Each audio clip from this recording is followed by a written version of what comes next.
Air Canada flights cancelled as flight attendants strike commences. Summary. On Saturday, August 16, 2025, at 12:58 a.m. Eastern Daylight Time, around 10,000 flight attendants represented by the Canadian Union of Public Employees, CUP, officially initiated their first strike since 1985. This industrial action followed a 72-hour notice of strike and lockout issued by the union and the airline on August 13, respectively, after contract negotiations failed due to disputes over wages and ground pay.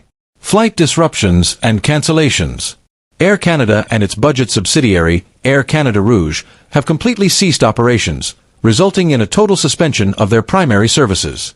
The strike and subsequent lockout have led to hundreds of cancellations, impacting 130,000 passengers each day. Flight cancellations commenced earlier in the week, with 500 cancellations reported by Friday, escalating to over 600 to 620 cancellations by the evening of August 15. Regional operations managed by Jazz Aviation and PAL Airlines under the Air Canada Express brand continue to function, covering approximately 20% of the usual capacity. Key issues: wages and ground pay.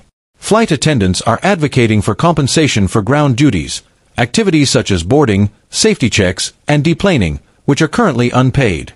They are also seeking pay equality with smaller Canadian airlines like Air Transat and Porter Airlines. Air Canada asserts that it has proposed a 38% total compensation increase over 4 years. However, union representatives contend that this equates to only a 17 to 25% real wage increase after accounting for benefits and compounding, significantly less than inflation and trailing behind pilots, who received a 26% raise last year. Government and union reactions. Jobs Minister Patty Hajdu has urged both parties to resume negotiations and reach a fair resolution. Air Canada has sought binding federal arbitration, while CUP has rejected this proposal, insisting on direct negotiations and control by union members. Effects on travelers. Customers affected by the cancellations are being offered either A. full refunds or B. rebooking at no additional cost.